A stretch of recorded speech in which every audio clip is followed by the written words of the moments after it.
माँ भगवती का सबसे बड़ा साधक, दिव्य आशीर्वाद की कथा। बहुत समय पहले हिमालय की गहरी वादियों में विप्रनाथ नाम का एक साधक रहता था।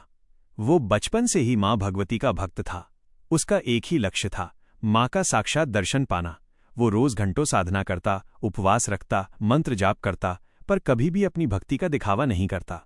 उसके मन में बस एक ही भाव था, माँ ही मेरी शक्ति है, माँ ही मेरी रक्षा है। कठिन परीक्षा। एक दिन जंगल में अचानक तेज तूफान उठ गया। चारों तरफ अंधेरा छा गया। साधक विप्रनाथ की साधना की परीक्षा लेने के लिए एक राक्षसी शक्ति प्रकट हुई। वो गरज कर बोली, तेरी भक्ति झूठी है, तू यहां अकेला क्या कर लेगा। लेकिन विप्रनाथ शांत खड़े रहे। उनकी आंखें बंद थीं और वे सिर्फ एक ही मंत्र जप रहे थे, ओ ऐ ह्रीक्लीं चामुंडाय विच्चे। राक्षसी ने उन पर आक्रमण किया, पर उसी क्षण आसमान में लाल प्रकाश फैल गया। वो प्रकाश किसी सूर्य जैसा चमक रहा था, माँ का साक्षात आगमन। कुछ ही पलों में माँ भगवती स्वयं प्रकट हुईं, गर्जन सा स्वर, चमकता तेज और आंखों में ममता की गहराई। माँ ने अपना त्रिशूल राक्षसी पर चलाया और उसको पल भर में नष्ट कर दिया। विप्रनाथ भक्ति से रो पड़े और बोले, माँ, मैं आपका दर्शन पाने के योग्य नहीं था। माँ ने अपने हाथों से उसके सिर पर स्पर्श किया। उनका स्पर्श ऐसा था जैसे स्वयं ब्रह्मांड की गर्माहट मन में उतर रही हो। माँ की ममता। माँ भगवती बोलीं, वत्स, तुझ जैसी सच्ची भक्ति बहुत दुर्लभ है।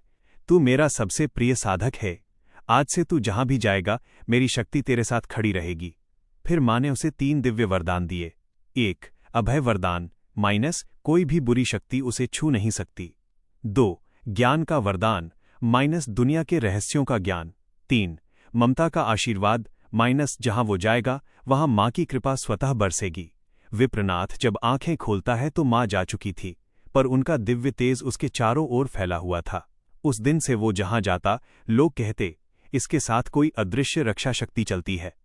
वो गांवों में लोगों के दुख दूर करता, बीमारों को ठीक करता और सभी को माँ भगवती का नाम लेने की प्रेरणा देता। अंत में साधक विप्रनाथ का नाम पूरे क्षेत्र में फैल गया। लोग उन्हें कहते, माँ भगवती का सबसे बड़ा साधक। और वो हमेशा विनम्र भाव से कहते, मैं बड़ा नहीं, मेरी माँ बड़ी है। माँ की ममता ही मेरी शक्ति है।